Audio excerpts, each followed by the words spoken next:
Bom dia a todos, a todas. Estamos começando a sessão GT de número 9, Audiovisual e Cultura Pop, questões sobre o popular midiático.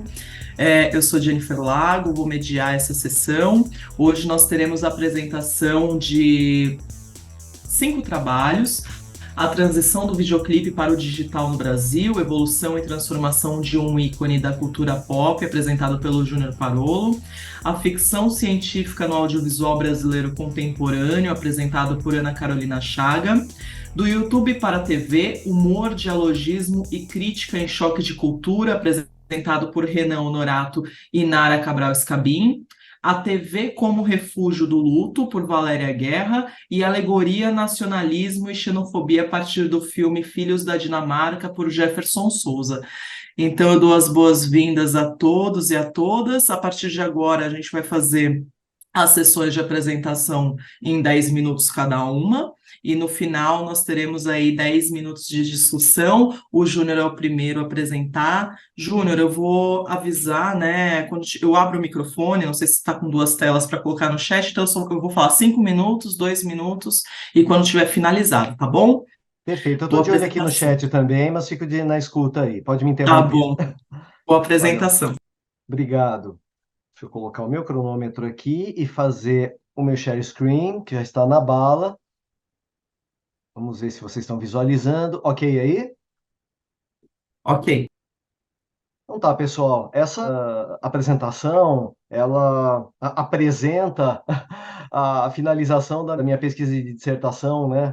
Estou na fase já de conclusão do relatório para a defesa, atualmente sob a orientação da professora doutora Laura Canepa, e é um processo que já vem de pesquisas anteriores que eu fiz, né? Desde muito novo já pesquiso videoclipe e foi natural na hora de entrar para o PPG-Com buscar algo com o qual eu tivesse uma relação, inclusive, muito apaixonada, né, de espectador, mas eu como publicitário também tendo essa visão crítica, tendo essa análise, e hoje como produtor de conteúdo, eu realmente produzo videoclipe. Então eu trago as inquietações de quem assiste, né, de quem conviveu com esse objeto ao longo dos últimos 35 anos, né, e de quem produz isso hoje. Tá? No início, faltava ainda alguma coisa que é definir para o meu estudo o que era videoclipe e cultura pop, porque tem N conceitos rodando pelo mercado ou pelo mundo acadêmico.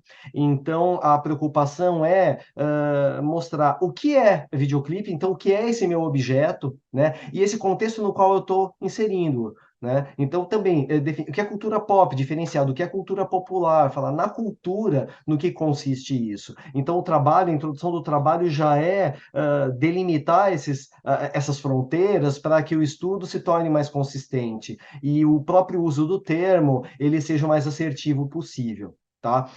O trabalho ele se propõe a entender o videoclipe musical como ícone dessa cultura pop, dessa cultura popular ocidental, ligado à indústria cultural, como a gente já tanto estuda no audiovisual em si. Desde o século XX, mas chegando aqui no século XXI, ou seja, é uma transição, né, que aconteceu principalmente no final do século XX, mas a contextualização tem que vir de antes e chegando no nosso período atual, para mostrar os diagnósticos que são feitos na atualidade. Tá? Essa transição, ela foca principalmente na evolução tecnológica. Né? Tem questões estéticas, tem questões mais empíricas, mas para deixar esse corpus mais definido também, né, foi necessário estabelecer que tudo sendo enfocado na decorrência da evolução tecnológica desses meios analógicos para os meios digitais. Tá? Considerando, como está aqui, as formas de captação, reprodução, transmissão e armazenamento. Né? Porque essa transição ela repercute de maneiras diferentes em cada um desses aspectos, e todos eles contribuem para a modificação, para uma melhor fruição do conteúdo, do videoclipe como conteúdo, ou mesmo dele, do desenvolvimento dele como um objeto de trabalho. Tá? Eu coloquei no título da minha dissertação que é no Brasil. Claro que é no Brasil, mas ele tem que partir de uma abordagem global, mesmo porque o videoclipe ele nasce fora do Brasil, mas toda análise ela converge para a nossa realidade, para a minha realidade aqui, porque é um estudo muito amplo trabalhar isso na rede mundial, né, no contexto mundial, ao passo que, trazendo para o meu universo, eu consigo dar mais aprofundamento a isso. Tanto que é uma jornada pessoal com uma análise depois distanciada, fazendo esse confronto. Minha experiência, a experiência do usuário, né, do consumidor de uma maneira mais geral e do produtor, fazendo isso em primeira pessoa. Né? Mas sempre confrontando assim, o meu trabalho, como isso surgiu para mim, aí eu, como pesquisador, como eu consigo analisar isso e entender a percepção das outras pessoas, dos outros profissionais, dos outros consumidores de videoclipe em relação a esse objeto que eu tenho. Tá? Eu inicialmente tinha a ideia de fazer uma metodologia cronológica e não arqueológica, porque é muito mais simples, né? A gente partir da cronologia, falar, começou assim, aquele era uma vez, eu que trabalho com storytelling, a gente tem muito isso, né? Era uma vez, um dia, até que foram felizes para sempre. Não é assim que funciona esse tipo de pesquisa, porque tudo que eu fizer de análise agora, ele tem o contexto no qual eu estou inserido hoje, no conhecimento que eu tenho hoje. Todos nós temos o nosso pano de fundo, como pano de fundo no momento atual. Ao passo que na metodologia arqueológica é aquilo, você pega o momento atual e vai escavando, e vai tirando as camadas e vendo até lá no início como que as coisas chegaram até aqui. Então, eu busquei, na minha análise, fazer essa dissecação, fazer esse levantamento partindo do momento atual, mas aí depois, né, vendo assim como que a gente chegou até aqui. Bom, o trabalho ele não é estanque nesses três elementos, mas ele trabalha dessa maneira, avaliando histórico de objeto, análise do objeto, histórico pessoal. E o tempo todo essas três formas de abordar, de entender o objeto, elas se conversam na dissertação. O que eu considero constantemente são elementos de memória que nós temos em relação ao objeto, né? A experiência que esse objeto provoca em nós, né? E como a gente preserva a experiência, e como a gente preserva o próprio objeto. Né? E como as tentativas e as formas de preservação desse objeto repercutem, né, a nossa fruição hoje, considerando toda a história dele, principalmente nessa transição do analógico para o digital, com o enfoque tecnológico. Eu me baseei, eu já tinha essa base, mas tive um período de orientação com a professora Tatiana Travisani, na qual ela foca muito bem essa questão de desmaterialização, replicabilidade e ubiquidade da videoarte. Eu trouxe isso para o videoclipe.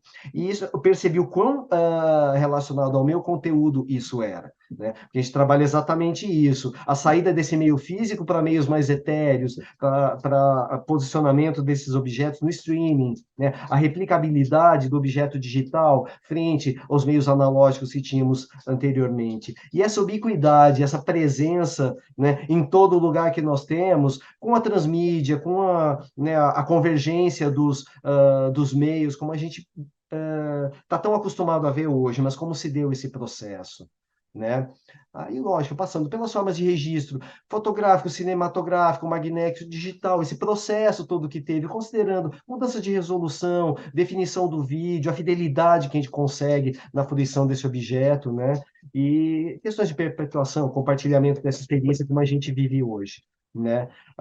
O estudo ele se transformou muito com o meu contato com a obra do Walter Benjamin, né? Ele realmente ele me deu alguns cliques muito interessantes da onde veio todo o resto do estudo, tá? Passo por alguns autores como Brett Martin, aí já é mais uma contextualização na qual a gente tem, além dessa mudança tecnológica, ou com essa mudança tecnológica, mudanças no discurso, mudanças na maneira de representar o artista, o herói, né? O ator no videoclipe.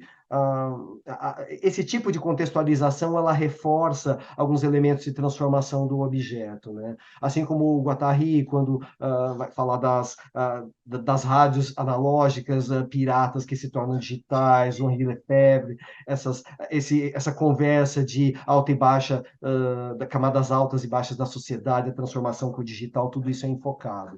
Né? Questões também que o Coppola traz em relação, como eu disse, armazenamento, transporte e transmissão. né? O Garcia Marques em relação à construção de história, né? O videoclipe sendo um pequeno conto, então faço uma analogia com a obra dele. Falta pouco, gente. Tá? Eu apresentei em um artigo no GIG 21, lá em São Carlos, discussões do perfeito e do imperfeito, essa mudança do VHS para o digital. Então, a minha dissertação ela versa muito sobre isso também, talvez seja o ponto principal, né? E aí, lógico, depois, né, o confronto da minha experiência pessoal, como eu falei para vocês, principalmente na realização de videoclipe que eu fiz num curso do SESC, né, para a canção Drama do Arthur Nogueira, né? Tem esses autores, né, que eu passo de uma forma mais geral, né, século XX e XXI, mas depois, mais especificamente por autores que tratam o videoclipe com um objeto mais direto, que são esses aqui. Podem ter outros, mas esses são realmente aqueles que são o embasamento principal, né, da minha discussão. Lógico que eu me sirvo de alguns clip makers do exterior, mas depois trazendo para a nossa realidade nacional, né? A Gabi Jacó foi a professora com quem eu realizei esse videoclipe drama lá no curso do SESC. Bom, essas são as minhas referências, são muitas e garanto que não são todas, porque até a finalização da minha dissertação pode ser que entre mais alguma coisa, fora também o que eu mencionei, mas cada um contribui com um pedacinho muito importante para a minha pesquisa. E daqui a pouco vocês vão ver esse produto acabado, se Deus quiser. Muito obrigado. Obrigada, Júnior. Parabéns pela apresentação. Ó, super pontual. Coisa Obrigado. boa. Obrigado. Agora a gente vai assistir a apresentação A Ficção Científica no Audiovisual Brasileiro Contemporâneo com Sou, Ana Carolina Chaga. sou Carol, Joe. você quer que eu avise pelo chat ou você quer que eu abra o microfone? O que que você prefere? Tanto faz. Pode Tanto apresentar pelo faz, você está microfone. acompanhando o É, chat? É só para eu não atropelar e não atrapalhar se o quiser pelo fluxo. chat, pode ser pelo chat, então. Tá bom, perfeito, eu aviso Tá pelo de chat. boa. Então, Carol, boa apresentação. Bom, ficção científica no audiovisual brasileiro contemporâneo. Então, gente, isso aqui é umas ideias, umas coisas do meu doutorado, sabe? Eu resumo. No Brasil, a ficção científica, por um tempo, foi encarada como um gênero exclusivamente estrangeiro, vivendo às margens do audiovisual nacional e sendo associada a conceitos ainda muito excludentes em nossa cultura. O presente trabalho visa analisar obras nacionais contemporâneas, como Branco Sai, Preto Fica, Era uma Vez Brasília, Divino Amor e Bacurau, que se propuseram a apresentar narrativas usando o gênero como alegoria para problemas sociais. Numa apresentação curta, então, continuando, né? Os gêneros cinematográficos nascem quando um conjunto de adjetivos é encontrado de forma concreta em um certo número de obras, seja por uma necessidade, como o advento do cinema falado deu origem aos filmes musicais, ou por características específicas, como o cinema noir. A difícil definição de um cinema de gênero dentro do mercado brasileiro possivelmente se dá pelo fato de cinema nacional funcionar como um gênero próprio dentro do país. As características presentes nos filmes feitos no Brasil sofrem uma generalização que sobrepõe as características específicas presentes na definição de qualquer gênero cinematográfico, como se o peso da expressão cinema nacional fosse categórico. Analisando o gênero de ficção científica e suas especificidades, podemos separar algumas características seguindo o que se destacou o Supia em 2007.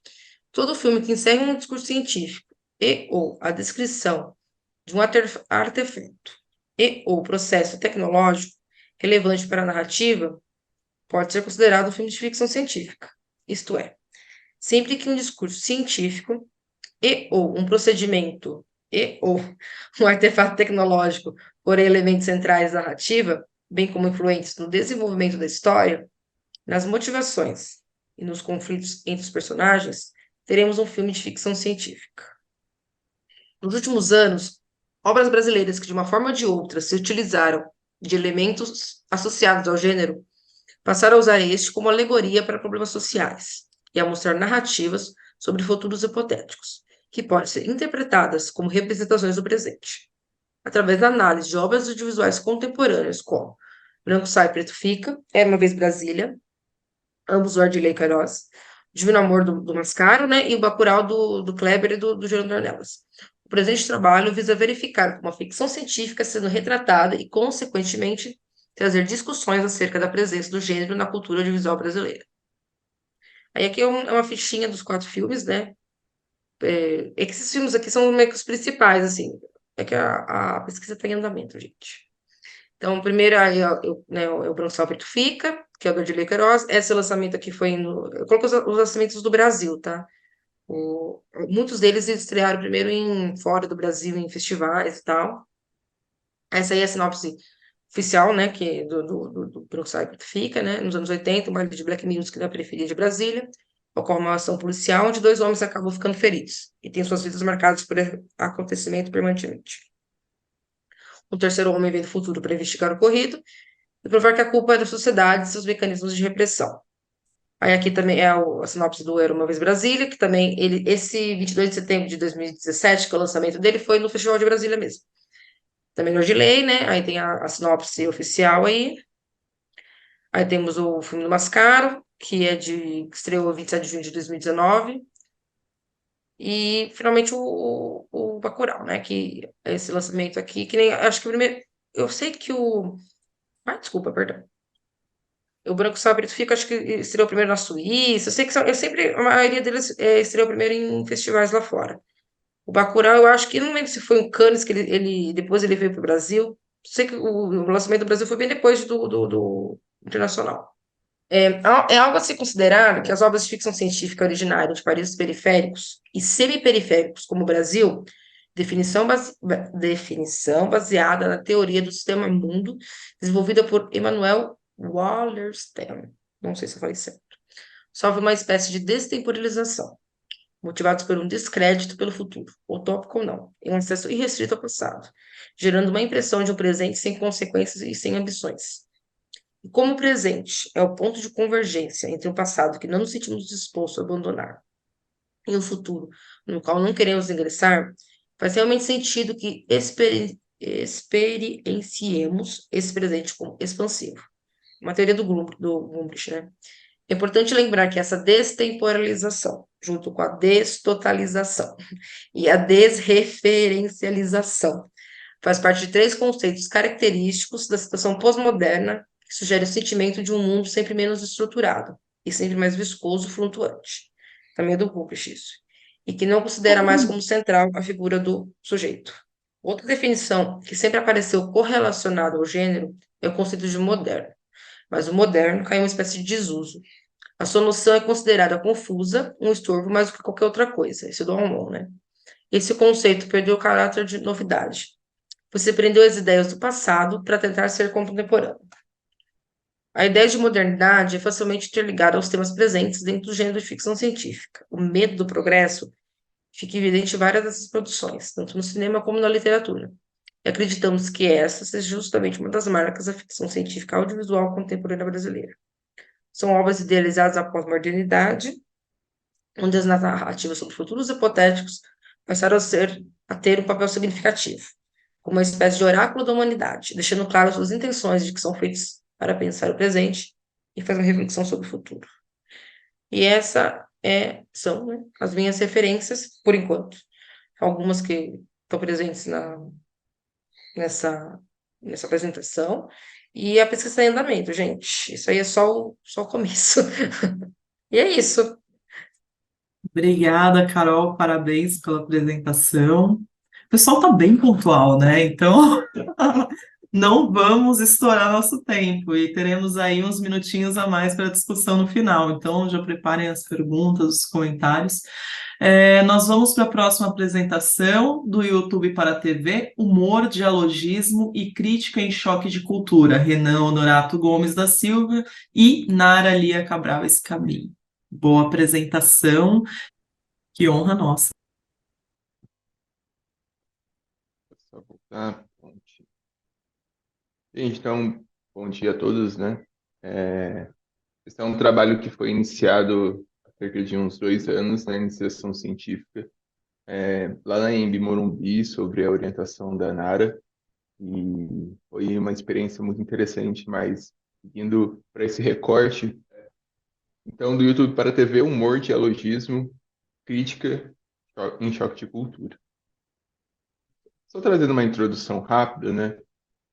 Queria elencar alguns dos autores que a gente acabou abordando e pesquisando, né, durante o desenvolvimento do trabalho. A gente se debruçou para além dos conceitos do Stuart Hall, né, dos estudos culturais, e apesar de não ter uma relação propriamente midiática estrita, ele trabalha com outros elementos da cultura que conseguem, de alguma forma, dialogar, né, com o audiovisual e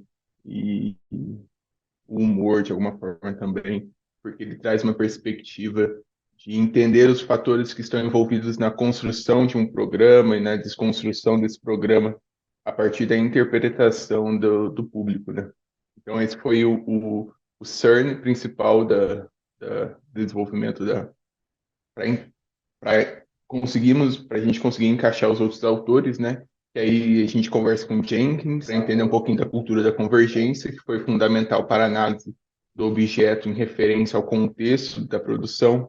A Voloshinov, né, do Círculo de Bakhtin, onde foi possível desmembrar os signos valorativos, tentar desconstruir um pouco as piadas, as narrativas dos personagens.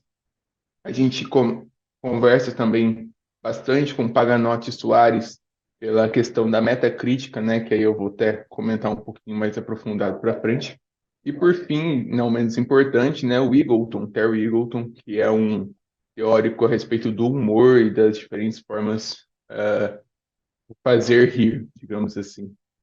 Então, assim, partindo dessa ótica do Stuart Hall de entender os fatores materiais, né? O programa Choque de Cultura é um programa de humor e de crítica a filmes que a produtora TV Quase, que é uma produtora brasileira, criada na primeira década de 10 aqui, ela começou primeiro no YouTube, né, sendo vinculada a alguns canais de cultura pop, na época em que era um assunto que estava crescendo, né, nesses primeiros 10 anos aí, e primeiros 20 anos, vamos dizer assim, do século XXI.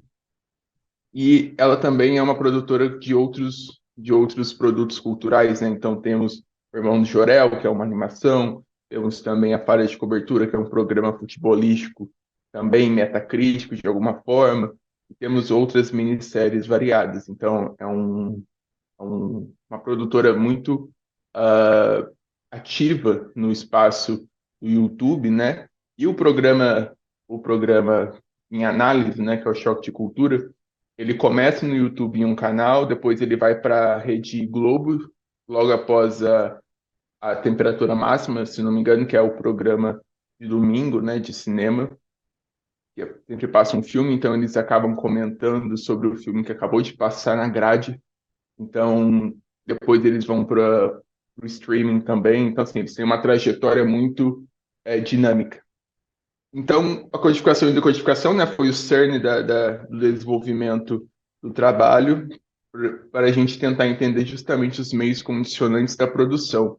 Sobretudo, a gente não se desdobrou tanto sobre uma análise da recepção, apesar de termos estudado, termos analisado algumas notícias e algumas matérias de jornais, podcasts e outros programas que tenham falado sobre o assunto, a gente não se debruçou tanto na questão da audiência, né? Mas a codificação foi um ponto-chave do desenvolvimento dessa pesquisa, e aí a gente conseguiu desdobrar alguns outros elementos que serão tratados a seguir.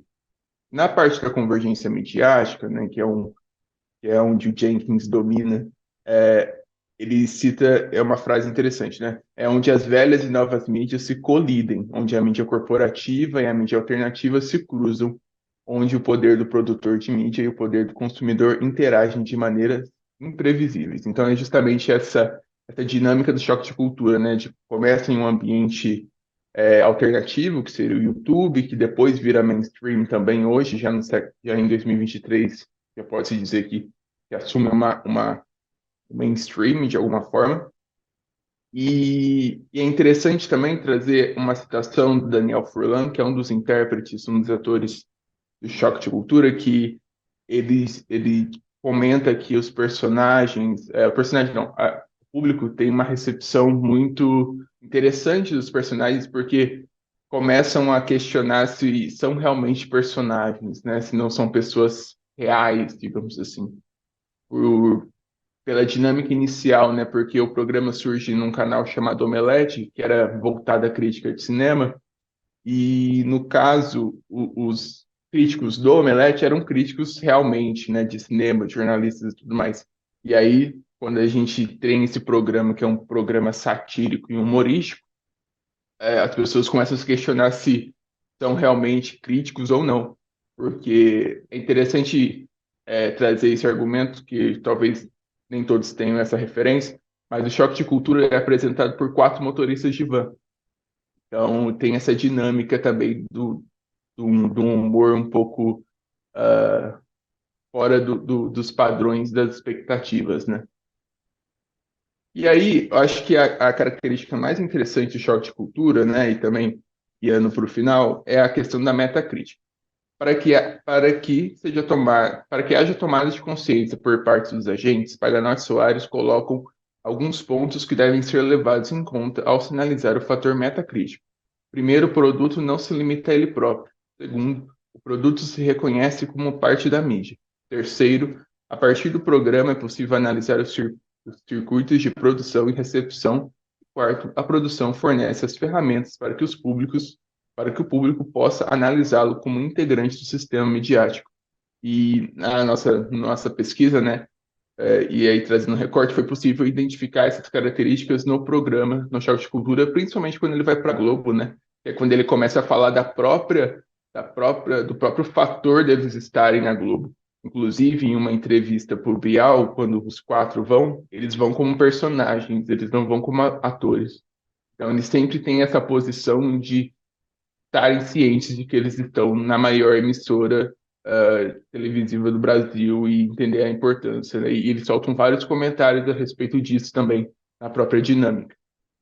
Então, considerações finais para fechar. O Choque de Cultura, ele é um programa muito rico na medida de que ele conversa com vários referenciais teóricos, ele tem uma característica dialógica interessante por estar consciente que eles são produtos midiáticos, né, que eles fazem parte de uma grade televisiva, uma grade cultural, e de alguma forma essa pesquisa foi um pontapé para outros desdobramentos, né? Porque é possível ainda entender e estudar, para além das referências que a gente traz, né? Outros aspectos, como a semiótica dos personagens, né? As referências e inspirações da construção do personagem, né? Porque tem uma característica que eles surgem de 2018 para cá, um pouquinho antes, mas eles têm uma característica muito forte da questão da cultura, entre aspas, miliciana, né, que foi um termo, assim, um fenômeno que aconteceu nos últimos 4 anos. Então, é possível trazer análises e estudos a partir desse desdobramento também. Não foi abarcado pela pesquisa, mas, enfim. Então, assim, de forma geral, o Choque de Cultura é um programa muito rico e tem muitos possíveis caminhos de análise e, de alguma forma, quis trazer um pouquinho desse recorte para a apresentação e se a Nara quiser comentar alguma coisa, quiser complementar, acho que a gente tem um tempinho ainda. Não, Renan, imagina, a pesquisa é sua, só orientei, né? Estou ali como orientadora e só reforçar publicamente, aproveitar aqui que está sendo gravado, né, gente? A gente tem que usar essas situações para te lembrar de não parar de pesquisar, viu, Renan? Continuar, ir para o mestrado, que você é um pesquisador de mão cheia e tem aí, acho que um filão, né? Objetos, você se tornou um especialista em choque de cultura que são muito, conhece, né? Os meninos do choque, tá? Amigo deles, então tem aí, né, um filão para você continuar explorando. Olha lá, o puxão de orelha, né, Jennifer? Com jeitinho, né? Não abandona a gente, não abandona a pesquisa, é isso mesmo. Mas o Renan segue no grupo de pesquisa, né? Super presente, atuante, apresentando em vários eventos, muito bom. Obrigado, gente. Muito bom. Parabéns, Renan, pelo trabalho. Parabéns, Nara, pela orientação. Continuamos aqui com um pessoal muito pontual e vamos seguir para o próximo trabalho, que se chama TV como Refúgio do Luto, apresentado pela Valéria Guerra. Então, Val, já até projetou a tela dela, super ágil, boa apresentação. Bom dia a todos, obrigada pela participação tão assídua.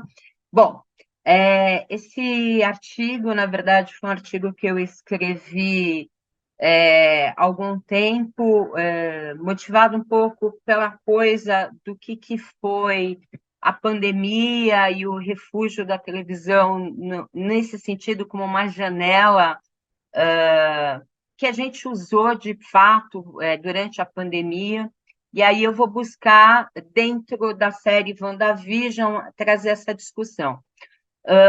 Essa discussão, primeiro, ela parte justamente da ideia dos gatilhos nostálgicos que a gente vai assistir na série WandaVision, e a gente busca, nesse artigo, problematizar as intenções para amenizar a dor que a gente sente durante o luto, que, de certa forma, se assemelham também com a dor que a própria personagem vai vivenciar ao longo da série. Nesse sentido, a gente precisa entender um pouquinho o que foi a Wanda, o que foi essa relação da Wanda com o Visão, que vai acontecer nos filmes, na Era de Ultron, no Avengers, enfim, e ela vai ter um desdobramento nesse sentido. O objetivo desse trabalho é entender como é que essa narrativa de luto vivenciada pela Wanda foi recebida pelo público, buscando identificar quais foram as sensações de nostalgias que foram evocadas por essa série, até porque elas foram construídas em cima, inspiradas de sitcoms desde 1970. Para além disso, a gente propõe examinar essas narrativas, estabelecendo o paralelo com as etapas do luto, que foi desenvolvida pela psiquiatra Ellen Kubler-Ross, e mostrar como esses elementos foram incorporados do ponto de vista da audiência, nesse sentido do refúgio da dor e do sofrimento. Como metodologia, a gente buscou analisar o estilo narrativo do luto, desenvolvendo um quadro comparativo, série a série. A gente fez também uma análise do ponto de vista da complexidade da narrativa do luto, de acordo com a TV complexa e a complexidade narrativa de TV pelo Mittel, e a gente também buscou um quadro, fazendo uma pesquisa sobre as repercussões nas mídias sociais, como esse assunto circulou e recirculou e como ele foi incorporado. Eu trago para vocês algumas discussões onde esse artigo foi embasado, então, em Fetine, mostrando a televisão como uma realidade fenomenológica do ponto de vista de trabalhar, de certa forma, esse tecido social que a gente tem no cotidiano da gente e como é que ela se incorporou de uma forma tão emocional e tão cognitiva. Em Mittel, eu vou buscar a fruição proporcionada pelas narrativas complexas e também nele mostrando como é que essa complexidade narrativa ela buscou essa legitimidade dentro da televisão e dentro dos próprios programas e nas sitcoms, especificamente. Aqui eu mostro o quadro dos 5 estágios do luto, aonde em cada série, em cada episódio dessa série, a gente vai perceber que a Wanda vai passar exatamente por esses lugares, da negação, da raiva, da barganha, da própria depressão, e finalmente, no último episódio, quando ela aceita esse estágio do luto, e ela entende o que ela tinha construído do ponto de vista narrativo e da própria história dela. Também a gente busca, nessa discussão teórica, discutir um pouquinho dessa ambiguidade da internet, isso do ponto de vista de Jenkins. Em Eco, Humberto Eco, a gente vai entender exatamente como é que vão acontecer esses fingimentos do ponto de vista da própria comunicação e como é que ela é repercutida do ponto de vista da narrativa nas mídias sociais. Aí a gente traz um pouquinho da questão nostálgica, principalmente porque, como eram sitcoms desde 70, e a gente vai passar por uma série delas, e rememorando essas sitcoms, a gente passa a dialogar com esse lugar nostálgico, esse lugar que dava o quentinho no sentido da dor, quando a gente passava pela dor, a nostalgia, de certa forma, abrigava a gente, dando esse lugar quentinho. A nostalgia também vai abrigar esse lugar das emoções do pop, no sentido de que a gente vai buscar esse olhar para trás, para sempre se reconstruir. E aí, assim, fica até a questão de como é que fica quando a gente fica sem o passado da gente, quando a gente perde essa referência. Aqui eu trago para vocês um grande mosaico do que foi a série. Então, a cada episódio, a própria evolução da televisão enquanto meio, e, ao mesmo tempo, a própria forma figurativa que vai aparecer os personagens do ponto de vista midiático, e ela sendo incorporada ao longo da série.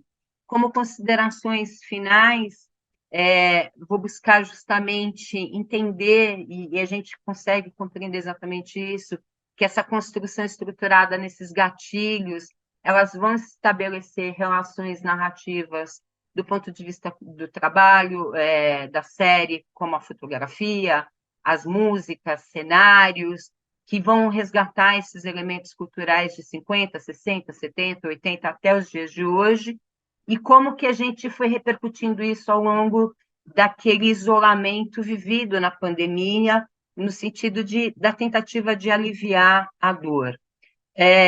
Destaco ainda a questão de ser crucial essa dualidade da série, considerando exatamente as estratégias de construção e significado do ponto de vista do espectador, com relação a essas sensações evocadas por essa atmosfera cinematográfica, ao mesmo tempo que a gente tem um contexto de intertextualidade, no sentido de identificação com a própria narrativa.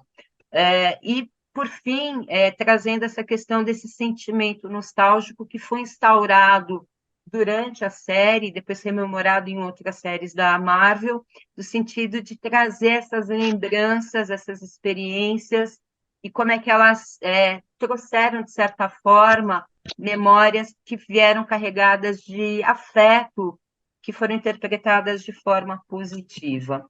Algumas referências bibliográficas usadas nesse artigo, e é isso, obrigada. E é isso, Val, você deveria ter deixado aquele obrigada mais tempo, tão linda aquela imagem. É que eu sou. Nossa, eu achei linda essa série, então eu sou suspeita para falar. Olha, ainda Val, fiquei com um minuto, obrigada. hein?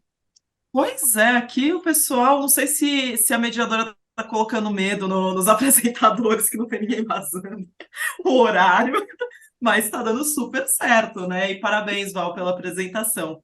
Então, a gente Obrigada. segue aqui no último trabalho, que se chama Alegoria, Nacionalismo e Xenofobia, a partir do filme Filhos da Dinamarca, com o Jefferson Souza.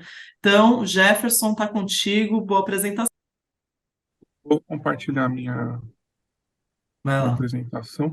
Bom, bom dia. Queria agradecer o espaço e também cumprimentar as organizadoras e os organizadores do evento. Bom, o meu trabalho, ou melhor, o que eu vou apresentar aqui hoje é uma parte do meu trabalho. Atualmente eu faço mestrado na Embi Morumbi. Minha orientadora é a professora Maria Inês. Acho que ela não está aqui na sala agora. Em agosto agora eu completei um ano de curso de mestrado. Então, a minha pesquisa, ela analisa filmes de um contexto europeu muito específico, que é a Dinamarca. Eu não vou falar de todos os filmes aqui, eu elenquei um filme específico que eu trabalho, porque eu acabei avançando em algumas perspectivas dele que eu não tinha. Esse último semestre eu fui apresentado a algumas obras do professor Emanuel Xavier e elas me cutucaram para algumas questões que eu não havia me atentado até então. Basicamente, esse filme Filhos da Dinamarca, ele está disponível na Prime Video. também passou por alguns festivais, inclusive aqui no Brasil.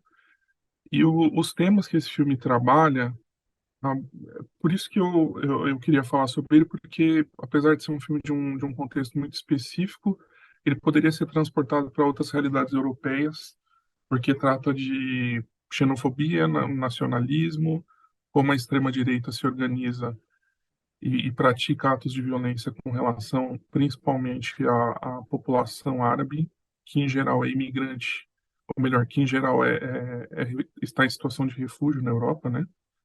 Então esse filme ele trata basicamente disso. Os outros também tocam em questões semelhantes, mas eu vou me, me deter sobre esse filme mais especificamente porque a questão da alegoria nacional, que é um tema que o professor Ismael Xavier discute numa das suas obras, acabou me trazendo novas questões, né? Importante dizer que esse filme ele também teve um grande eco na crítica de cinema lá da própria Dinamarca, uma presença de público também bem relevante, e aí são dois aspectos importantes, por exemplo, de quando vai se analisar um filme a partir do Pierre Sorlin, mais especificamente na sociologia do cinema. E aí eu começo falando aí sobre um dos cartazes do filme, porque esses dois personagens que estão aí, eles são personagens que representam a população árabe, que vive na Dinamarca. E ao fundo deles tem a bandeira da Dinamarca, que está um pouco desfigurada.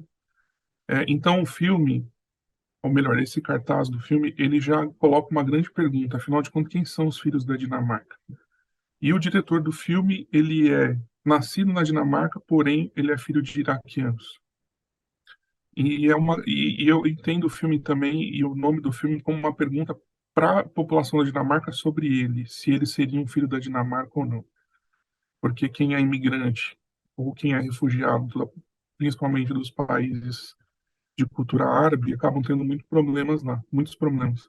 E isso o filme está falando, mas as notícias na mídia também acabam deixando isso muito evidente, tanto a mídia nacional como a estrangeira. Aliás, em julho deste ano,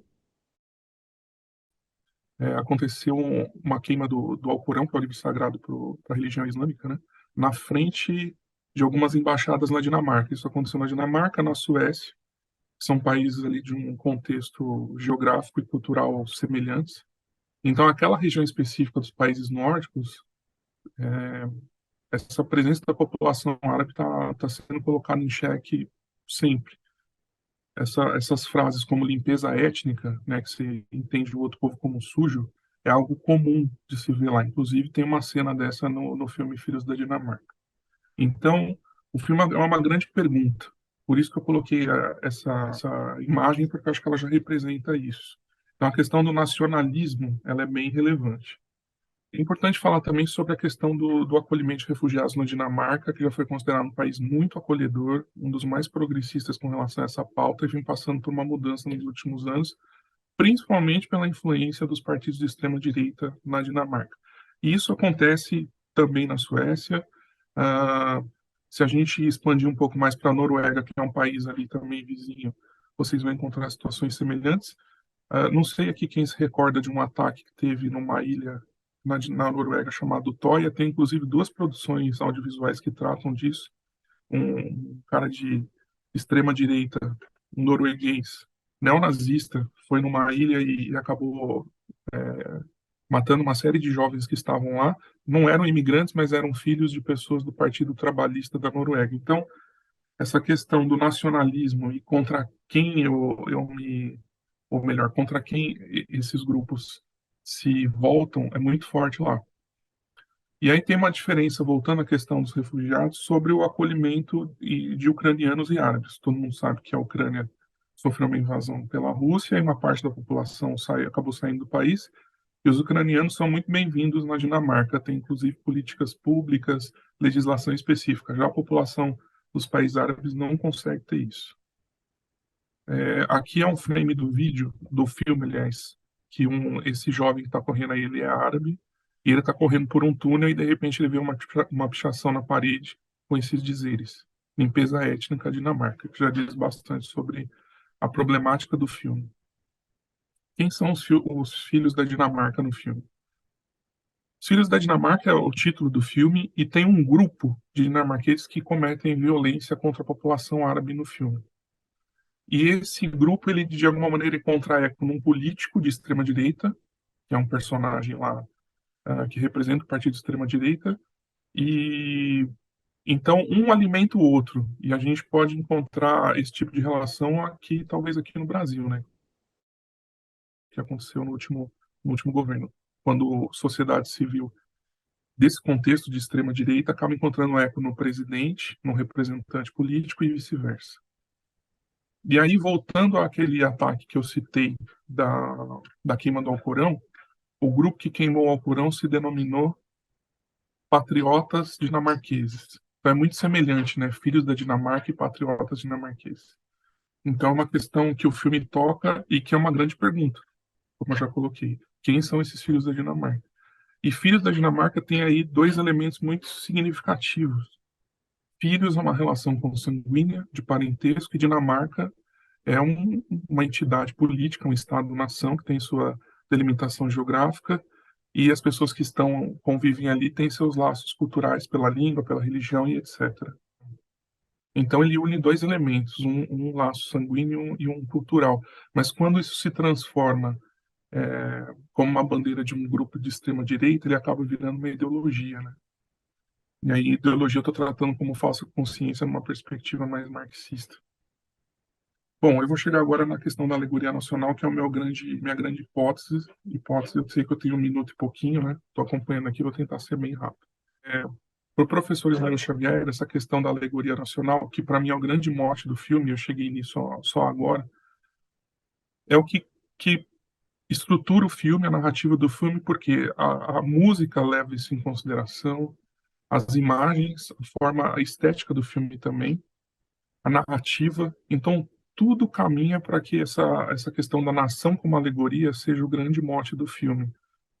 E aí, nação nesse sentido que se apega a elementos culturais, mas se transforma em uma ideologia de extrema-direita. Tentei ser rápido, espero que tenha todo mundo entendido. Agradeço o espaço, aqui tem um pouco das minhas referências, e eu termino aqui. Obrigado, gente. Obrigada, Jefferson, parabéns pela apresentação. Eu acho que agora a gente pode abrir um espaço, pelo menos uns 10 minutinhos, para a gente discutir, fazer algumas perguntas. A gente teve aqui trabalhos bem diversos. Então, vocês coloquem no chat ou abram o microfone. Eu queria começar fazendo a primeira pergunta, na verdade, um comentário, para a gente só discutir alguma coisinha com o Renan e com a Nara. Choque de cultura é muito bom, né? Mas eu queria falar um pouco, né, sobre, não é minha área, né, o humor, mas de uma forma muito interessante, né, esse dialogismo, como que você consegue mesclar a crítica com o humor, como você consegue penetrar essas camadas mais populares e como a gente consegue imprimir, né, certos discursos. E a gente vem acompanhando, né, os programas de humor que são veiculados na TV aberta. E aí, Renan e Nara, eu queria ver com vocês, né, Renan, como é o seu objeto, o que você acha que hoje, né, o choque de cultura, ele traz de diferença e de avanço nessa construção do discurso do humor, que antes, né, os programas que eram veiculados, porque a gente vê muito programa de humor, uns até meio sem gracinhas, que quer passar uma informação, quer estabelecer um discurso de crítica, mas que acaba não sendo muito de humor, acaba sendo sem graça e acaba nem penetrando nas camadas que são devidas. Mas o que você acha hoje que é o diferencial do choque de cultura? Cara, eu vou começar, mas aí depois você complementa, se você achar necessário. Não. Eu acho que assim, eu acho que o choque, ele não traz nada inédito, mas ele combina coisas que estavam na mídia há um tempo. Então, assim, ele traz uma narrativa em que os personagens são não hegemônicos, né? Eles trazem personagens que não são característicos da produção da televisão, não são aqueles personagens que a gente pensa como críticos de cinema, como especialistas. Eles tiram toda aquela intelectualidade que gira em torno do audiovisual. Então, eles colocam personagens fora do mainstream, vamos dizer assim. E que outros programas já fizeram, né? Cacete de Planeta, Zorra Total, já trouxeram personagens fora do mainstream também como piada.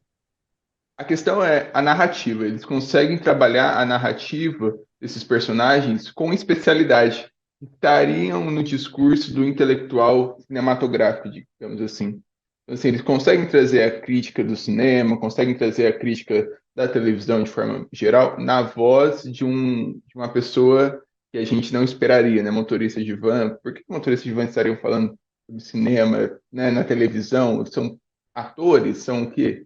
Então, eu acho que é a combinação de trazer personagens não hegemônicos com um discurso especializado e autoconsciente, né? Eles têm a consciência de que estão num programa de televisão, eles estão conscientes de que fazem parte de um programa, de uma rede geral.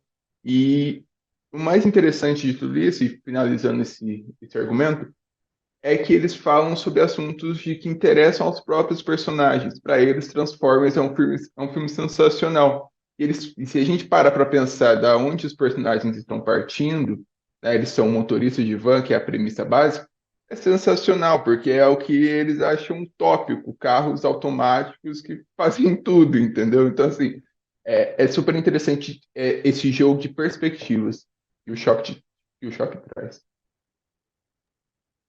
Muito bom. Nara, você quer complementar? Eu sei É, que a gente só você não se segura, venha. Eu não me seguro, mas só para pontuar assim, muito brevemente, acho que tem uma característica que é muito própria de produções audiovisuais humorísticas para plataformas digitais, né? E que acho que estabelece esse diferencial, como você coloca, Jennifer, que é esse diálogo com o que o Renan contou muito bem, né? Esse diálogo entre produções midiáticas, quer dizer, algo também muito próprio do pop contemporâneo, né? Então, essa colagem de referências ali. Então, desde a referência, claro, da crítica de cinema, da cultura miliciana, mas também dos programas de baixo custo de TV de subúrbio carioca. Acho que tudo isso está posto ali, né? E acho que isso é muito adequado a um certo perfil de consumo contemporâneo do humor. Né, porque o perfil de consumo também da televisão muda, né? E as emissoras querem também pegar carona no sucesso dessas produções que estão nas plataformas, né? Que nem sempre também engrena e dá certo, porque o consumo nem sempre, né, é feito da mesma maneira entre as plataformas, mas é isso. Maravilha, Nara. Eu acho que até puxo até o gancho para o que eu estava conversando com a Valéria, né? Essa combinação do pop contemporâneo, ele trouxe uma outra fase para Marvel também, né? Porque antes, eu acho que já era bem batido, já tinha esse público cativo da jornada do herói, vai lá, tem aquele desafio, o pessoal luta ou mata uma parte, outra parte sobrevive. E aí, quando a gente percebe essas séries do Disney Plus, né, que estão sendo veiculadas no Disney Plus, no Star Plus, eu até puxei, né, a brasa para a sardinha do Loki, né? Então, assim, quando você olha para WandaVision, você vê uma combinação de gêneros, você traz elementos de nostalgia, você combina, né, o sitcom com drama. Então, a Val tá virando o olho lá. Então, eu queria que a Val comentasse um pouquinho sobre isso, né, sobre essa mudança da Marvel, né, esse pulo que a Marvel deu para essas séries, com essas combinações de um pop contemporâneo, né, com esse consumo diferente. Na verdade, Jenny, obrigada pela pergunta. Eu dei a virada de olho porque o Antônio passou por aqui para dar oi, entendeu?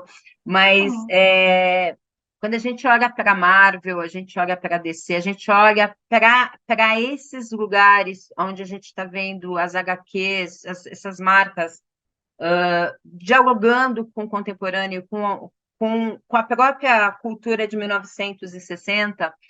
Na verdade, o que você vê é uma releitura e um diálogo no sentido de retomar algumas questões, principalmente com relação a questões sensíveis, diversidade, identidade, enfim, e elas sendo reincorporadas principalmente pela MCU. Muitos dos nossos espectadores de hoje não têm contato com as HQs.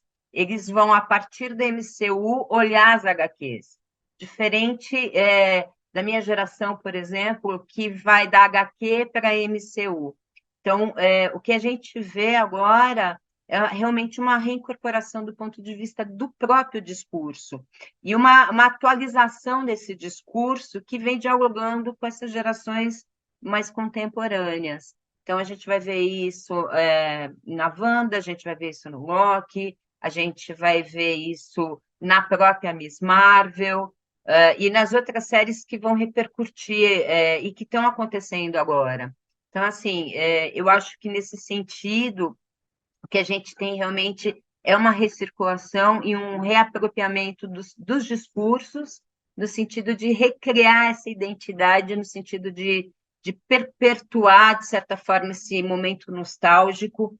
E ainda só para fechar, assim, que eu sei que a gente está com o tempo mega curto, mas existe uma tendência, do ponto de vista de marketing, que vai perdurar pelos próximos 10, 12 anos, no sentido da própria nostalgia. A gente vê isso em Barbie, a gente vê isso nos filmes que estão acontecendo agora. É isso, não? Verdade. Valeu, obrigada.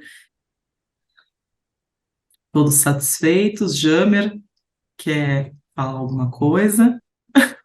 Joinha? Eu já coloquei aqui no chat, eu vou mandar um texto para o Júnior, que eu acho que ele vai gostar. E gostei de ter visto o avanço da pesquisa do Jefferson. Em todos os trabalhos, assim, eu gostei de tudo. São bastante trabalhos, né? Essa mesa mais longa. Foi. E Jennifer pela condução aí, tá ótimo. Obrigada. Então, eu quero agradecer a todos, a todas e a todos que estiveram Fotinho, aqui, Jenny, que apresentaram o trabalho. Ah, verdade, eu já ia esquecer. Vai lá, Val, você que é a pessoa da foto, tira a foto, abre uma câmera, quem puder. Ah, Todo mundo Oi? abrindo a câmera. Peraí. Não, calma, Vai muita falar calma X? nessa hora. Faz X. Peraí, Hum. Carol, vamos ver. 3, 2, 1.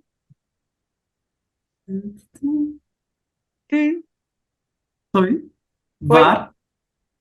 Então, gente, muito obrigada por terem acompanhado até aqui. Obrigada pelos apresentadores dos trabalhos, estavam todos fantásticos. E é isso. Bom dia para vocês. Bom sábado. Bom sábado não, né? Depois, bom sábado. Temos outras sessões que vão acontecer agora às 11 e ao meio-dia nós teremos a palestra de fechamento, tá? Obrigada, gente. Valeu. Valeu. Tchau, gente. Até mais. Tchau, tchau. Tchau. Tchau, obrigada, gente. Parabéns a todos, todas, todos. Ótimas pesquisas. Valeu, mestra.